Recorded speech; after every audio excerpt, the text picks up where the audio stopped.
Today, the New South Wales government under fire for moving a cruise ship full of sick crew to a regional port. We simply don't have the capacity in terms of ICU beds or resources at our local hospitals.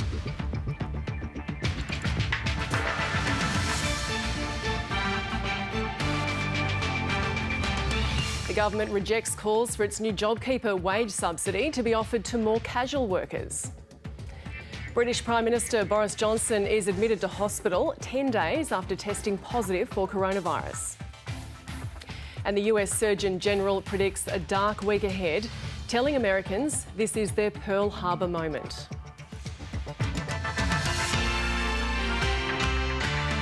Hello and welcome to ABC News. I'm Gemma Veness. The global death toll from coronavirus is about to pass through 70,000. Here in Australia, the death toll is 37, but the spread is not as bad as it has been in many other countries. Here are the latest developments today. The Ruby Princess cruise ship, now under a criminal investigation, has docked at Port Kembla, south of Sydney. Border Force officers and health workers will assess about 200 crew members who are showing symptoms of COVID-19. Charities have been granted a series of concessions to allow more people in the sector to access the JobKeeper wage subsidy.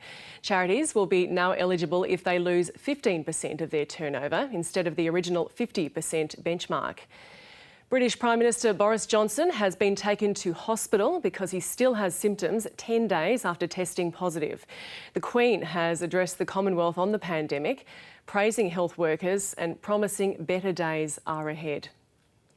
Spain's overall death toll, which is more than 12,400, has seen a significant fall in its daily toll from 809 to 674.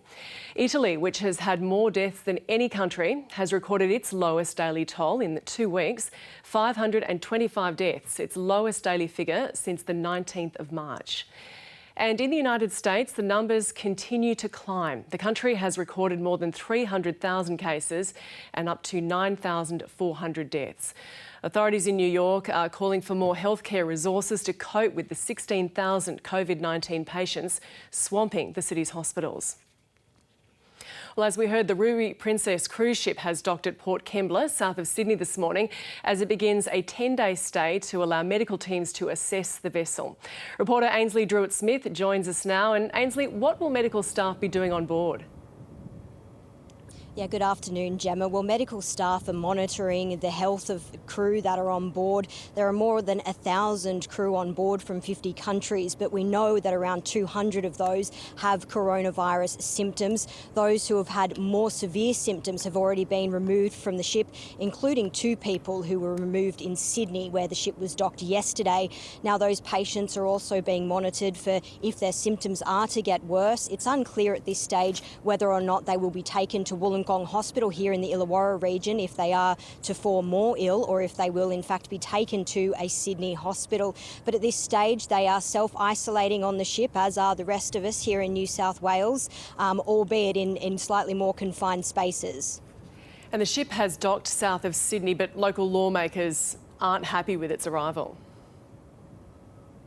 Yeah, that's right, Gemma. So the South Coast Labor Council claims that the ship was brought here under a cloud of secrecy overnight, darkness. It wasn't, the government didn't tell anybody that the ship was coming here, and it was a surprise to health authorities and others in the region. The government is yet to answer to those allegations, but the concern mainly from health authorities and from the Shadow Health Minister, Ryan Park, is that in fact our health infrastructure here in the Illawarra region isn't enough, or doesn't have enough resources and staff to cope with the potential influx of patients should those 200 or more crew fall ill and need to disembark from the ship. Here's some of what he had to say.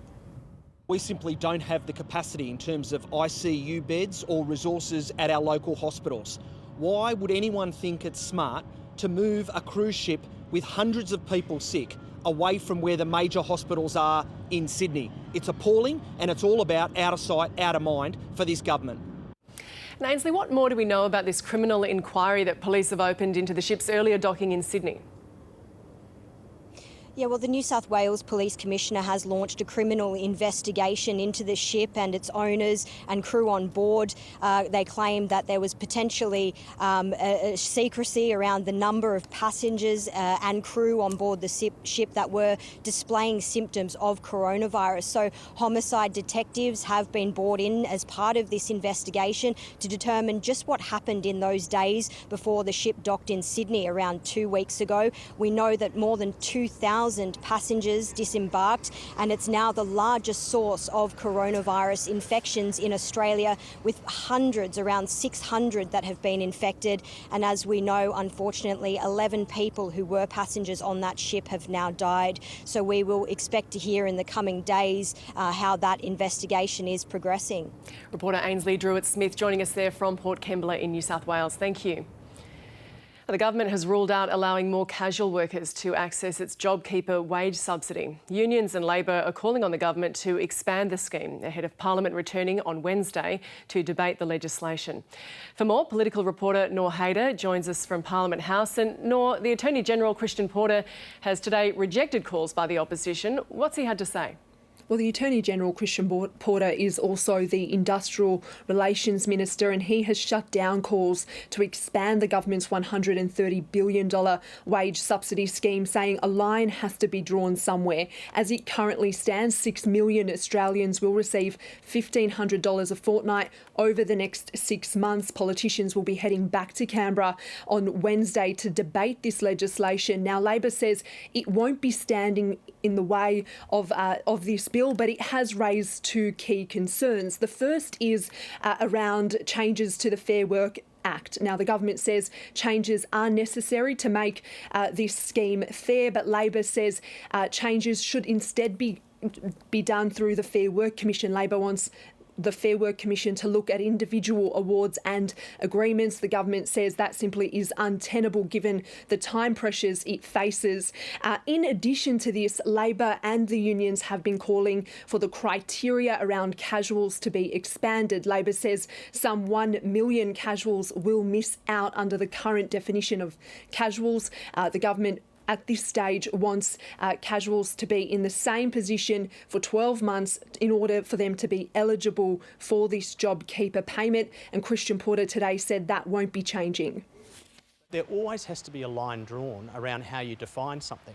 Now, the alternative definition, I think, that was proposed by Sally McManus, and I looked at it, but I can't accept it because it is just too broad and ill-defined in my observation and the observation of the government. But Noor, the government has agreed to broaden the eligibility to allow more charities to take part in the program.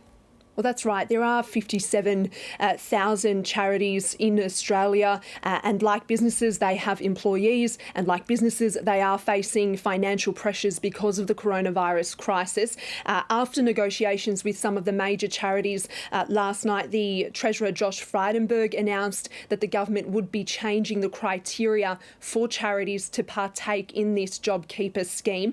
Registered charities and not-for-profits will have to show that they've had a turnover decline of 15%. That was previously 30%.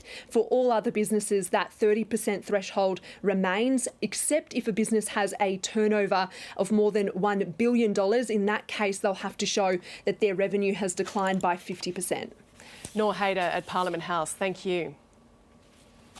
We're going to take you live now to Sydney, where Shadow Minister for Industrial Relations, Tony Burke, is speaking.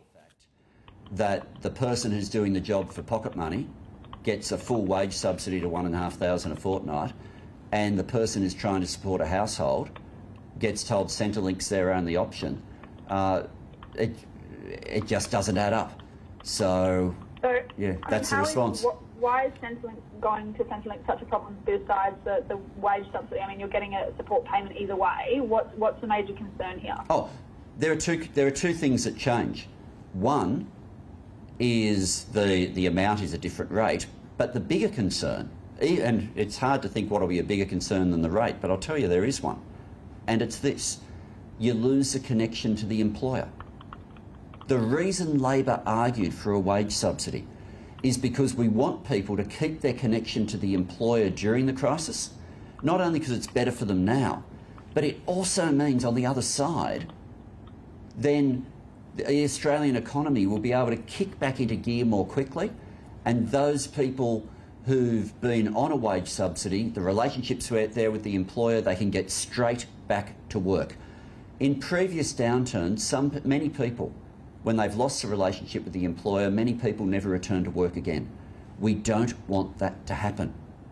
And that's why we've welcomed the government establishing a wage subsidy. But for people who are truly relying on it, it should be there. Hello, thank you. it's Amber Austin-White from Network 10. The government was saying if this is done by the Fair Work Commission, that the process could take weeks, if not months. Do you agree with that? Do you think that's correct? The Commission's showing at the moment that they can move at lightning speed.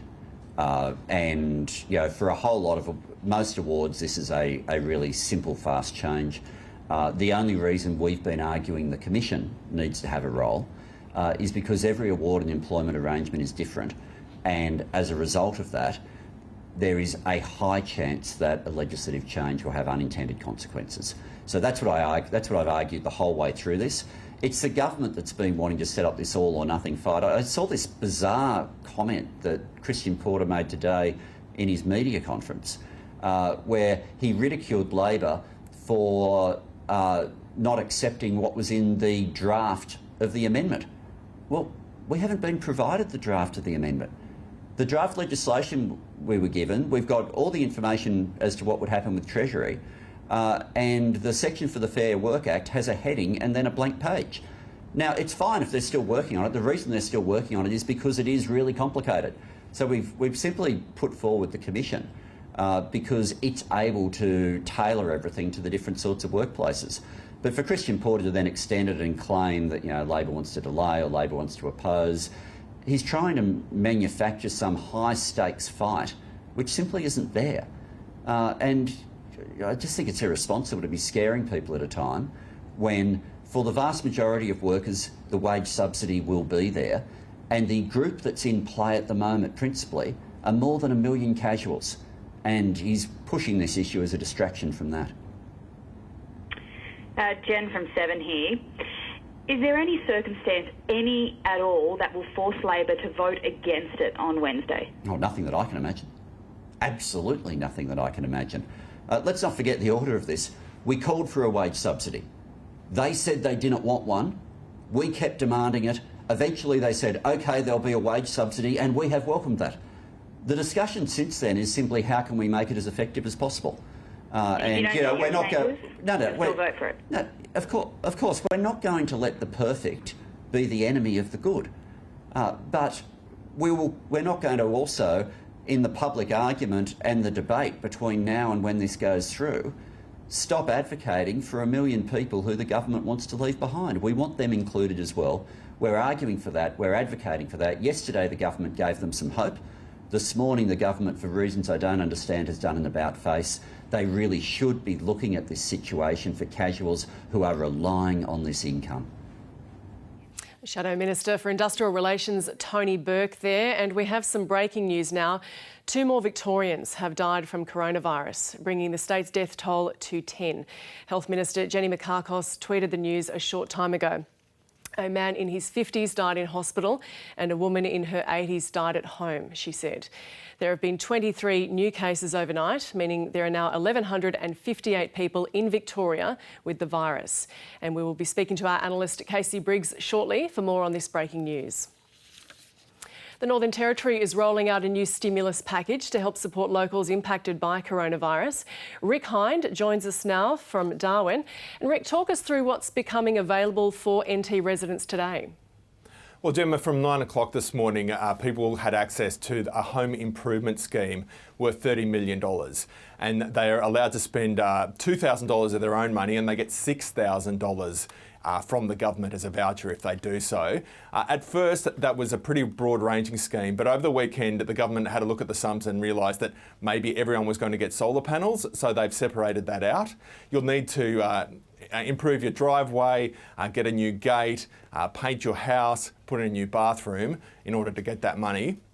And that's just to try and stimulate the economy. It's already, before the coronavirus came out, it was already pretty quiet in the Northern Territory, and they've had similar stimulus schemes previously. So this is pretty familiar to people, and there has been a huge take-up from this already. There are 1,000 businesses involved. They've been registered on a website, and we've been speaking to some tradespeople this morning and saying they're knocking back orders because there have just been so much demand. A lot of people at home with a fair bit of money to spend, and they're looking to spend it on improving their houses if the government's going to give them money.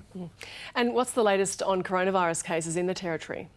Well, there have been 27 cases so far, but as yet no community transmission, which the Territory government is terrified about, especially if it gets to remote Indigenous communities where people have a lot of problems already in terms of health. If that got in there would be a real strife for remote Indigenous people. But there have been 3 members from one family who've contracted coronavirus in the last few days. One of them was a 2-year-old, and that family, one member of the family was overseas, had contracted coronavirus whilst in self-isolation. A 20-year-old from the same household, a woman in her 20s from the same household contracted the virus on Friday, and then we heard about the 2-year-old late yesterday.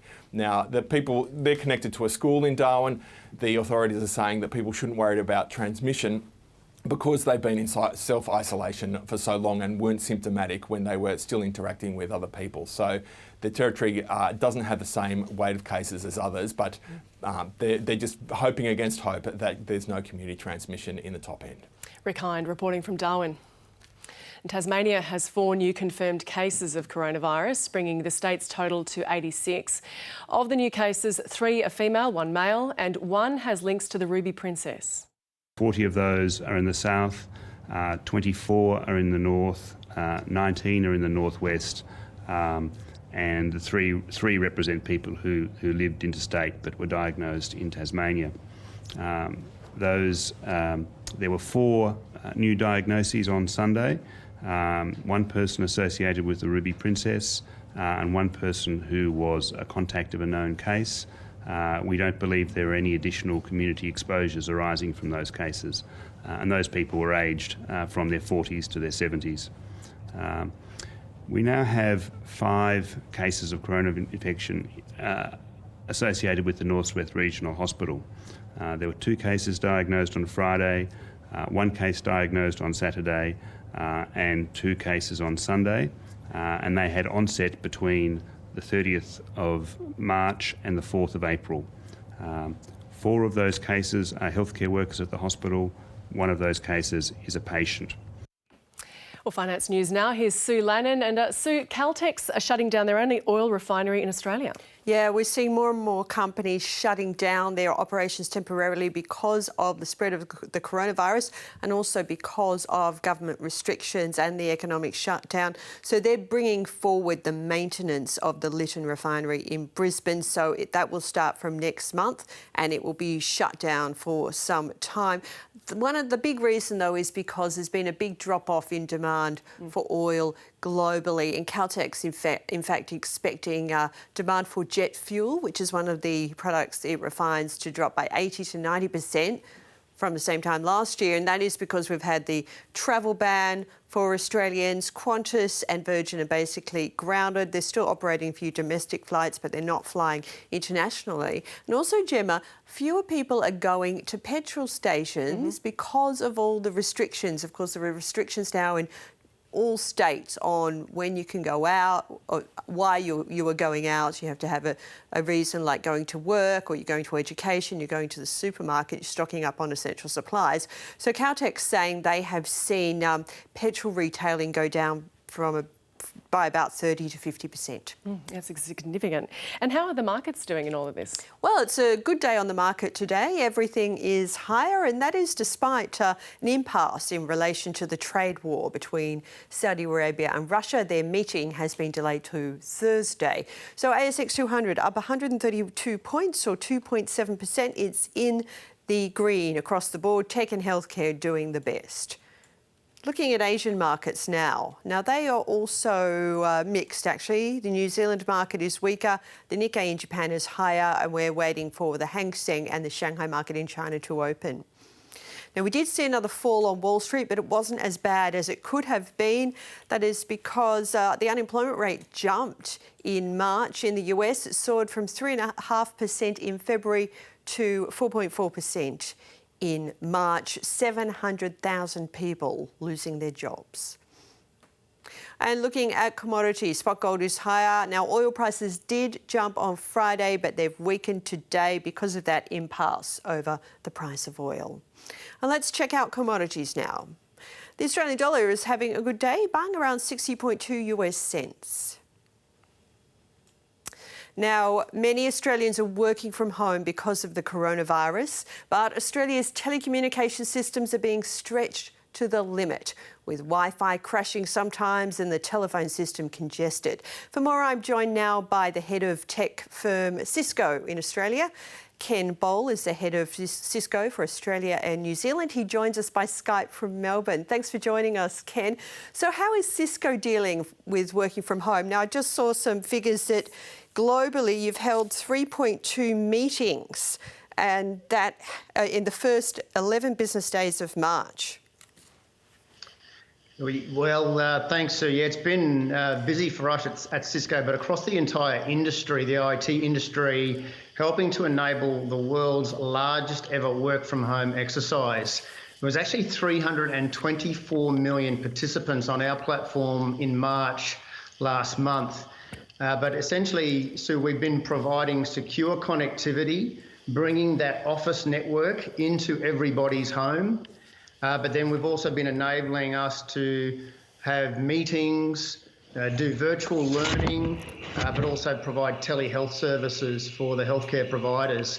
And meetings have been everything from just small meetings, from teams getting together, through to board meetings, but also company town halls, where we're seeing thousands, if not tens of thousands of participants hearing from the chief executives in real time in an interactive experience. And how have you found it? I mean, we were speaking on the phone a little while ago, and you said it's very much an unprecedented situation. Cisco also has had to double its capacity. Yes, we've got 75,000, 150,000 employees, including contractors, and we were only scaled to half of that. So we've had to up our own VPN capacity, the networks that support those users. It's been a substantial increase. But our school systems also, Sue, have been really put under pressure to move to this remote learning, this virtual classroom, and we've been working with the Victorian, the South Australian and the Western Australian public school systems to provision these collaboration platforms so that they can do teaching, real-time teaching, more personalised learning for the students, over 3,500 schools in those public networks and over 1 million students. So think about the teachers and the change that they are facing right now. So how digital ready is Australia? Well, a couple of years ago, Sue, a Cisco survey scored Australia as number 10 most digitally ready enabled country around the world, which was not bad. And I think we've got a lot of the ingredients in place to support this new change. We've got a good NBN. We've got, if you recall, the digital education revolution from about a dozen years ago, which put digital devices in the hands of most students. We have telehealth systems around the world. You've noticed the national cabinet between the federal and the Commonwealth, federal and state agencies and leaders of our nation meeting over video conferencing regularly. And we've got quite a digitised enterprise. So I think we're well positioned. It has exposed a few capacity constraints, but I think our telcos are responding pretty well and upgrading that as quickly as possible. Okay, Ken Bowl, Vice President of Australia and New Zealand for Cisco in Australia. Thanks for joining us. And of course, everyone also has to be aware of their cybersecurity. Thank you, Sue. And back to you, Gemma. Thanks, Sue. Well, New South Wales Rural Fire Service Commissioner Shane Fitzsimmons is stepping down after 12 years to take on a new government role. Mr Fitzsimmons has been widely praised for his leadership overseeing the unprecedented summer of bushfires. Shane Fitzsimmons joins us now from the Rural Fire Service headquarters in Sydney. Commissioner, is it a step up or sideways, a step into new territory for you? Good afternoon, Gemma. This is a new role that I'm looking forward to undertaking. It's a different role, but it's certainly related to the emergency management field, which I've been a part of now for many decades. And as you say, as Commissioner of the Rural Fire Service now for more than 12 years, its principal focus is around recovery. It's around building resilience across New South Wales so we can better plan, prepare for, mitigate against, but most importantly, respond to and rebound from disasters and emergencies. And we've certainly seen our fair share here in New South Wales here just over the last 12 months and several years. Yes, certainly. And how does it feel to be stepping down from a role that you've held for 12 years and one that demanded so much of you, and especially just a few months ago? Oh, look, this has been one of the most difficult decisions I've made in my entire career, Gemma.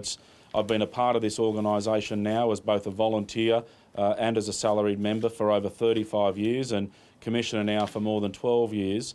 But as they say, the most difficult decisions,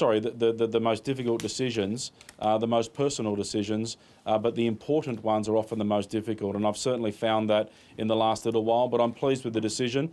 One of the biggest things we've all got to do as leaders and as CEOs of organisation is knowing ourselves when it's time for change and renewal. And I believe this new role that I'll be undertaking is absolutely the right time. It's the right time for change and renewal for me personally, but also for the Rural Fire Service. And hopefully with this new job, Resilience New South Wales and Deputy Secretary for Emergency Management here in New South Wales, it'll be the right thing for the people of New South Wales that have been affected and impacted by disasters and emergencies across the state. Yeah, you say it's the right time, and these are strange times we're living in. So in regard to COVID-19, for example, what role will you take in this new position on that? Already I've been working with the COVID-19 response effort here in New South Wales for the last few weeks. Obviously we've transitioned the major operation into our RFS state headquarters building here, the State Operations Centre, and I've been part of the State Crisis Committee now that's been meeting on a daily basis, working through the challenges, working through the issues. But this new role will also be very much about focusing right now and going forward on the commencement of the re-energising and the recovery efforts associated with the ratcheting down of constraints and restrictions and life as we knew it changing into life that will be post the COVID-19 pandemic. So there's a lot of work already going on. We're very mindful that recovery and resilience is first and foremost about people, it's about communities, it's about infrastructure, it's about all the critical utility services, but it's also about economy, it's about livelihoods, it's about business, it's about jobs, small, medium and large businesses alike, it's about enterprise. So I'll be working very closely with all areas of government in partnership with the coordination effort being led by Mick Fuller as the State Emergency Controller. I'll be fulfilling the role as State Emergency Recovery Controller, and our focus will be to support the government, to support our Premier and her team as we work out the best way forward for the people of New South Wales. Has this role been introduced or in any way fast-tracked in response to COVID-19? As I understand it, working with the government over recent months and certainly in more recent months, this is absolutely about reorganising the state's effort, about reprofiling the role of resilience, about preparing for, planning, responding to and recovering from disasters, taking a whole of government approach, accessing all areas of government, all our traditional emergency services, but all the functional areas of government, utilities, infrastructure, transport, welfare services, health. It's actually about pulling that together and utilising better the wherewithal we have internal into the government, but also out in community, in business, in industry, to pull together to help build resilient communities, to help build a more resilient New South Wales, so we can better plan for, respond to and recover from natural disasters and human-induced disasters and emergencies that disrupt our way of life. And no greater example have you got of disruption than the compounding effect of droughts, bushfires, the worst bushfire season we've ever had in New South Wales. We've also seen floods and storms breaking up that drought and bushfire event. And now, of course, this COVID-19 virus outbreak is affecting us all, and nobody's immune, whether you're an individual, local community, the state of New South Wales, the nation or the globe. So there's a lot to be learned, there's a lot to be done, and there's a lot to be preparing for as we seek to rebound and resume life beyond COVID-19. Rural Fire Service Commissioner Shane Fitzsimmons, thanks for joining us. Thank you, Gemma. Let's take a quick look at the national weather now. It'll be mostly sunny for Brisbane. A possible late shower in Sydney. Canberra is partly cloudy, and also in Melbourne, Hobart and Adelaide, all partly cloudy. Perth mostly sunny, and showers and a possible afternoon storm in Darwin. The top stories on ABC News. The Ruby Princess cruise ship has docked at Port Kembla, south of Sydney, angering local authorities. More than 1,000 crew members will remain in isolation on board for up to 10 days. At least 200 crew members are reportedly showing symptoms of COVID-19. 11 passengers from the Ruby Princess have died from COVID-19, with hundreds contracting the virus since the ship docked in Sydney last month. The government has rejected calls for the new JobKeeper wage subsidy to be extended to include casuals employed by a business for less than a year. Labor wants more casuals to get access to the scheme. The Attorney-General, Christian Porter, says the government's basing its definition of casuals on existing legislation. The British Prime Minister Boris Johnson is in hospital for tests after showing persistent symptoms of coronavirus. Downing Street insists it's a precautionary measure on the advice of the PM's doctor. Mr Johnson tested positive for coronavirus 10 days ago. And Americans have been told to brace for the hardest and saddest week of their lives as the death toll rises across the US. New York State has had more than 8,000 new confirmed coronavirus cases in the past 24 hours alone. More than 4,000 New Yorkers have died. And Australia is in a good position in relation to the spread of COVID-19 compared to these other countries, according to infectious disease experts. Casey Briggs joins us now to talk us through the most recent developments. Casey, how are we looking on the home front? Well, we're looking increasingly like we're seeing more and more flattening. Here are the numbers just for today. Only 2 states so far have reported coronavirus figures. 57 out of New South Wales, 23 from Victoria reported this morning, and 80 in total. That brings us now to, across the country, 5,773 confirmed diagnoses of the coronavirus in Australia. Let me show you not that chart, let me show you this chart, which shows you the number of cases recorded each day, and we can very much see that flattening, that levelling out, that drop-off in new cases. That's today. Not all states have recorded, so that column will increase, but here we are starting to see the sorts of daily increases that we were seeing 2 weeks ago, a real cresting off. Now, there are two things that very much drive that. One, a massive drop in the number of overseas arrivals to Australia. They are really becoming a trickle now, and so,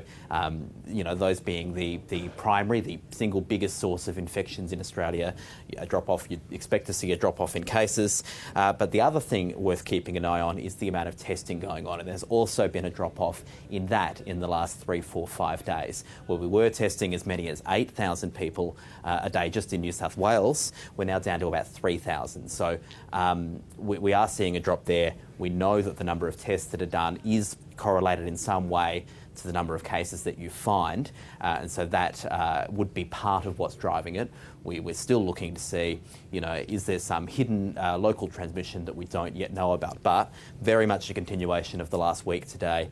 These cases are continuing to flatten off. And as to deaths from the virus, Casey, what's the latest? Well, we've now recorded, and we're seeing an increasing number of deaths recorded in Australia, 39 now in total. 4 of those today, 2 in New South Wales and 2 in Victoria. We are seeing deaths from COVID-19 in Australia speed up. Yesterday there were, I think 5 it was, a couple of days earlier, another 4 or 5. So we're seeing the rate at which deaths increase go up. That's also corresponded with an increase of people recording serious cases. It probably takes a while between contracting the virus, showing symptoms, and then developing to such a serious case that you need intensive care or hospitalisation. And we're seeing the number of people in ICUs and on ventilators increase at the moment. Especially over the last few days, so we can expect that the rate of this increase will sadly go up. Internationally, cases in the US, they just keep going up. They do. Let's go to a broad picture of the of the world. 1.2 million, almost 1.3 million confirmed cases around the world now. These numbers are a bit hard to compare. I say it a lot, but different countries test differently. Different countries are missing different people. A country like China, until recently, wasn't even counting confirmed cases that aren't showing symptoms. So these numbers are tricky to compare. But the US, 337,000 now. That's more than a quarter of the confirmed cases around the world. We've also got Spain, Italy and Germany clicking over 100,000 now as well. And we're coming up close to 70,000 deaths around the world. Italy and Spain continue to lead that list of recorded deaths, but the US is growing fast, much faster than Spain and Italy. At this rate, they will take the top of this list after not too long. That the US, particularly some of these areas we've seen massive outbreaks like New York, of really serious concern. Probably, it's fair to say, the epicentre, the hotspot of the world at the moment. And so how is Australia tracking compared to these other countries? As we said, it's always hard to compare these countries, different countries testing differently, but we do what we can. This attempts to compare trajectories of different countries. We've changed the scale. It's on a logarithmic scale so that you can more easily compare routes, paths, and also we've moved the outbreaks so they all start at the same point on our axes. This is Singapore, a country that won early praise for the way it handled this outbreak with widespread testing, widespread contact tracing. It's had a relatively flat trajectory, but cases they're seeing an increase again, a jump again, and cases are still of a concern. There might be transmission that we don't know about or a second wave on the way. This is a country like the US. You can broadly split countries. There's sort of two common stories here around the world. The Asian countries that lived through the SARS epidemic, the SARS pandemic, and have been much more aggressive with the way that they've tackled this, and Anglophone countries that didn't, who have seen a much steeper increase. Australia sort of started off on that Anglophone route, has been flattening out, has been a trajectory that looks a lot more like some of the Asian countries that we've seen. Good signs, but as we know, much more to keep an eye on, much more testing to be done and much more vigilance to be had. Casey, thank you. That's analyst Casey Briggs there with the latest on the numbers. Let's bring in Norman Swan now, the host of the Health Report on Radio National as well as the CoronaCast podcast. Norman, what are the numbers telling you?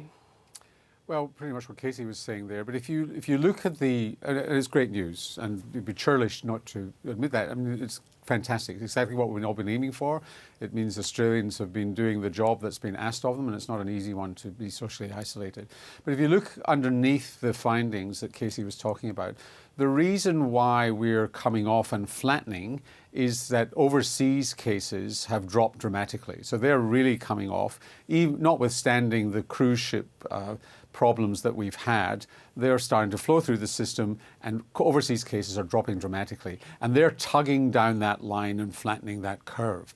What's going up underneath all that is, and it's just a steady, low numbers, but it's not changing that much, is a steady linear rise in community transmission. Mm-hmm. Different states call it different things. Let's just call it non-overseas spread. And some of it can be traced back to people who've come off a boat or a COVID-19 case, and some of it you just can't. And that just keeps on going up. And that's probably what's scaring government a little bit at the moment, is that small numbers can become very big numbers incredibly quickly, really scarily, and you've got to get on top of it really quickly. So we're not really making a big dent in those community transmissions. So the whole thing's coming down, but this line's going up. Mm-hmm. And there are three things that do that. Casey already spoke about them. One is testing, and probably what we need to do is extend testing towards people who've got any cough and cold symptom at all, Maybe we need to move to more temperature checking so that at least everybody with a symptom is getting checked. Not there yet with that. We just don't have the resources and the capacity to do that. Then isolation really strictly, quarantining really strictly, contact tracing really strictly, not in that order. It's diagnosis, isolation, contact tracing, quarantining of contacts. And of course, everybody else socially isolating so that we're not spreading or catching COVID-19 virus in the community. Those things together are really going to bring it down. Because what you've got to think of now is if we are coming off the top, we need to control that non-overseas transmission, which requires even stricter measures probably. And at least we want to see some turn in that factor. But then you've got to think of what's the off-ramp here. Can we get onto the off-ramp in 4 or 6 weeks' time where we're down to very low numbers? And the answer, and Casey will refer to Singapore, is you've got to be really careful because you can get that second wave. But if we've got a really good testing regime, isolation and quarantining, we might be able to get to the point where slowly, over a period of weeks, let something off, let something else off, see what happens. We might be, and we're all socially responsible, we might be able to get to a point where in a limited way, we get back to normal life. So potentially we have that second wave already building. Is that what you're saying? But we need to get onto the testing. And do we have the capacity to do that? Do we have the tests? Well, I understand that they're being ordered. It probably means GPs doing more testing in their surgeries or in their car parks. It means more private pathologists doing testing. It means really extending the base. It's already happening throughout the country. It already happens in some parts of Australia already. For example, around Bondi Beach, I think general practitioners are testing anybody with symptoms because there is such a cluster there. And I think it may be true in Melbourne as well. So already in parts of Australia we're doing that. I think that Western Australia is moving towards testing anybody with symptoms. So already that's happening. These are the things you've got to put in place. Is the fear that people may become complacent as they see these graphs that showing that we're doing okay, and for the moment at least the hospitals are doing okay as well? I think, again, that's what governments are worried about, is that people will lose focus. The problem here is we can probably only sustain this kind of isolation for a period of time. You know, parents with young kids are going nuts here. They're going, that's why they're out in the parks at weekend. It's not that they want to be naughty and break social distancing. It's just that they're going nuts being at home. And so there's only a certain length of time where we can sustain this sort of isolation. And that's the reality. So I think that we're doing our job. The job of government is to put that infrastructure in place to be able to move forward. And the other issue is masks. And so we are. I think everybody's worried about complacency, that we relax the social distancing rules. And the thing about masks in public, two issues.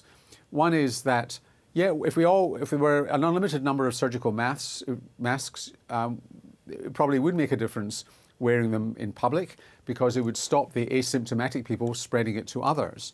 But we don't, and therefore we've got to keep those for doctors, nurses, healthcare practitioners, firemen, police, and so on.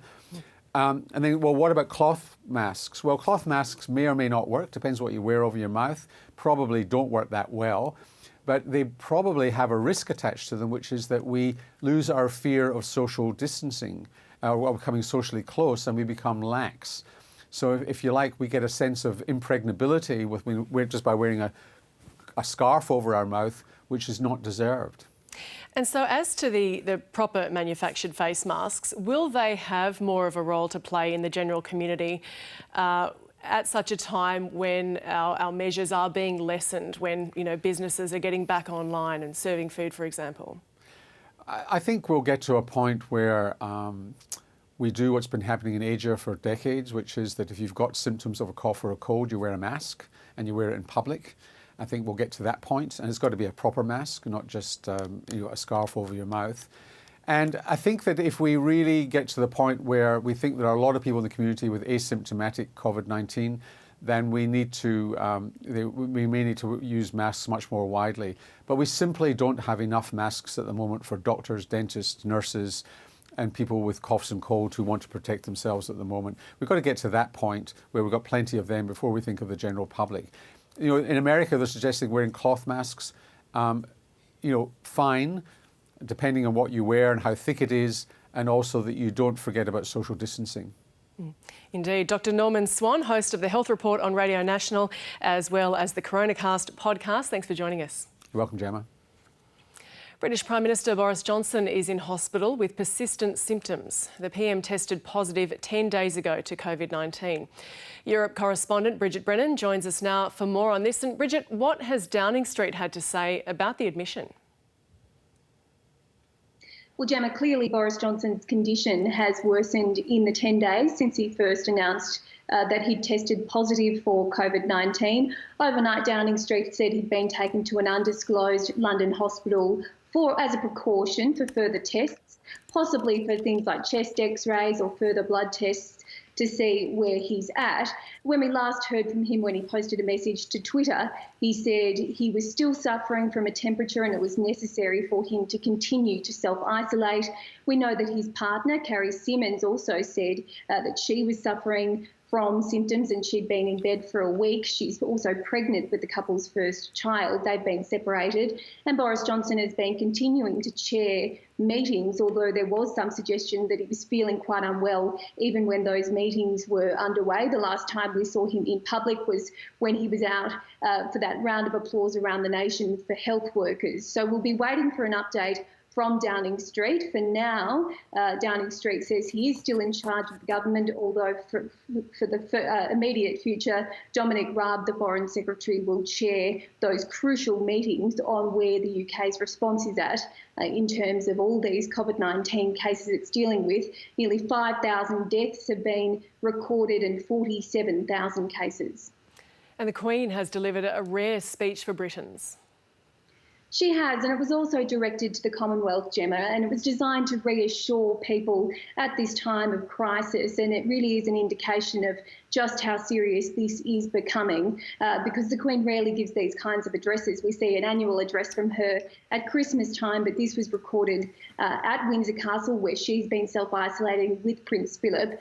And she says to Australians, she's also sent a message of thanks to health workers and to her deepest condolences to those who've lost loved ones to this terrible disease. And she says people need to be drawing on their resilience. She also said that this pandemic has reminded her of World War II and the sacrifices made during that time. Let's have a listen to what she said. While we have faced challenges before, this one is different. This time we join with all nations across the globe in a common endeavour, using the great advances of science and our instinctive compassion to heal. We will succeed, and that success will belong to every one of us.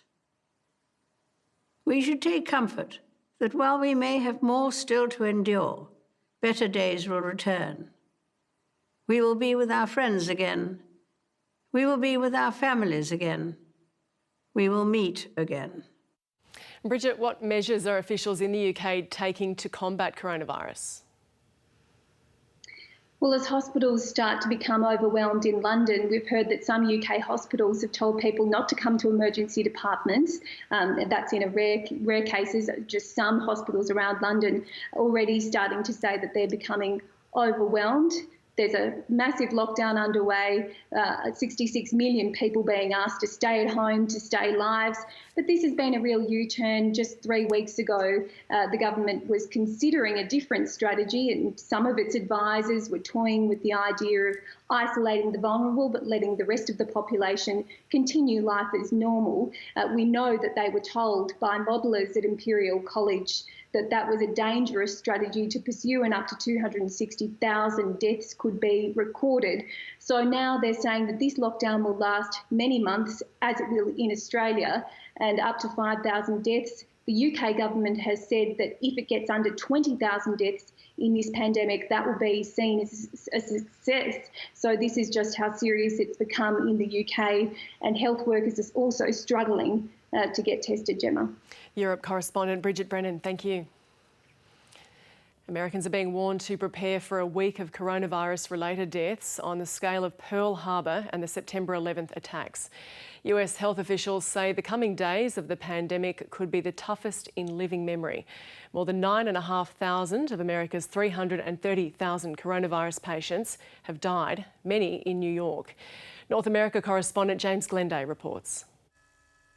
The city that never sleeps is completely shut down, and a field hospital is now up and running in picturesque Central Park. You pain anywhere? No. No? They're preparing for the pandemic to peak here in the coming days. 594 people died in this state in the past 24 hours, down from 630 yesterday, though most fear the worst is still to come. The next week is going to be our Pearl Harbor moment. It's going to be our 9/11 moment. It's going to be the hardest moment for many Americans in their entire lives. In Brooklyn, there are so many bodies, they're being stacked in makeshift morgues. We all know that we have to reach a certain point, and that point is going to be a horrific point in terms of death, but it's also a point at which things are going to start changing. For Australians, Christopher Hugh and his partner Amelia Banks, it's a scary experience. This is the view from our balcony, and this is one of the main streets that runs through Williamsburg and Brooklyn. They arrived 6 weeks ago, but their life is not quite what they thought it would be. At night, there's a constant stream of sirens which pierce the air. I think the last few nights it's woken us up. So, that's become the new normal, but the new normal isn't normal at all. In the Bronx, even a tiger at a zoo has been diagnosed with COVID-19. Next door in New Jersey, the death toll is rising rapidly, and New Orleans is becoming a hotspot too, while locals in Florida continue to be concerned about the arrival of infected cruise ships. There are also worries here about the growing number of cases in and around Washington, D.C. Today, the White House confirmed it's already beginning to dispatch thousands of military medics to parts of the country that need help most. James Glenday, ABC News, Washington. Barriers in Wuhan, erected at the start of the coronavirus outbreak, are being removed. The city of 11 million people has been in complete lockdown since January. People have gradually been allowed to travel in and out of the city under strict conditions. The quarantine in the city will be formally lifted on Wednesday. Internal documents obtained by the ABC show one of Australia's most prestigious cancer centres is preparing for major impacts from the coronavirus pandemic. Peter MacCallum Cancer Centre in Victoria is preparing a 5-level response plan to the coronavirus pandemic. The document states COVID-19 is expected to have major impacts on staffing levels, which in turn will decrease capacity to administer treatments like chemotherapy and immunotherapy. Sanchia Aranda is CEO of the Cancer Council Australia. She joins me now from Sydney. And what impacts are we looking at here? So a lot of the planning is being done at the moment to address what could be catastrophic failure of our health system, but that's actually not what we expect. We've been able to work with international jurisdictions because we're that many weeks behind in the pandemic to be able to do all of this planning. And so as long as all Australians do their piece, we don't expect our health systems to reach the level of stress and pressure that we're seeing overseas. But that doesn't mean we shouldn't plan for it so that we are able to take steps as the number of cases rise, there's more pressure on our health system, then we change the way we deliver services. At this point in time, is cancer treatment being delivered as expected? Yes, but delivered in a different way. So we're seeing a very large shift to telehealth for things like follow-up, and that's taking a lot of pressure off the health services and allowing them to use those resources for other things. We're seeing some changes to some of the ways treatment are delivered. So one of the possibilities is to move to what's known as hypofractionation in radiotherapy. So for breast and prostate cancer, we know that's equally as effective as longer treatments. And so many of those shifts are already occurring and starting to see early evidence from clinical trials in that area moved into other cancers. We're able in chemotherapy to see some of the treatments changed a little. So in bowel cancer, for example, you can use an oral treatment rather than an IV treatment. So that means less trips to the hospital. But every clinician is working with each patient to be able to balance the risks and benefits for that individual of things like delaying treatment, because we're balancing reducing individual patients' risk of catching coronavirus by more and more time outside and more interaction with health systems with the benefits of treatment. And how are both the clinicians and the patients adjusting to this? So we know from calls to our 13 11 20 information and support line that coronavirus and concerns about it are increasingly part of calls, and that patients are definitely worried. Survivors are also worried. People are concerned that they might have lowered immune system and are therefore at more risk of the virus. So there's no evidence that because your immune system's lower that you are more likely to catch the virus, but you may get larger effects from it. So it's really behoving on all of us to help protect the most vulnerable in our communities by staying at home and going out into public only when we need to for essential services. That will not only help flatten the curve, it will also help to keep our vulnerable patients safe. So what are your biggest fears at this point in time? So our fears are that the public will become complacent and start behaving as they used to earlier than they should. We can see this slowing down of our lives going on for several months, probably up to 6 months. And in doing so, we will avoid catastrophic stress on our health system and give every individual the best chance not only to not be affected by COVID-19, but also for them to still receive the kind of treatment they need for other conditions that unfortunately don't go away during a pandemic. Sanchia Aranda, CEO of Cancer Council Australia, thank you. Thank you. Let's take a quick look at the national weather now. Mostly sunny for Brisbane, possible late shower in Sydney, Canberra partly cloudy, as well as Melbourne, Hobart and Adelaide. Perth mostly sunny and showers, possible afternoon storm in Darwin. And that is ABC News for now. I'm Gemma Veness. We'll have more on our top stories coming up on the ABC News channel, and we'll hear from the Queensland Premier. G'day, Hamish here. Are you using video chats for work and for catch-ups with your family and friends while you're staying at home? I know we're all having to adapt to this unique set of circumstances, and Q&A is too. We'd like you to join in as much as possible. If you want to join in, here's some tips on how to send a video. Hold your phone in landscape mode, just like this. Don't shoot the video up against a wall. If you can, go outside, or at least give us a sense of the space that you're in. Make sure there's enough light and not too much noise. See you tonight, 9:35 for Q&A. Hey, I'm Amelia from ABC's BTN. We go behind the news to keep kids in touch with what's going on in the world. The ABC is committed to education for all Aussie kids, especially at this time. Preschool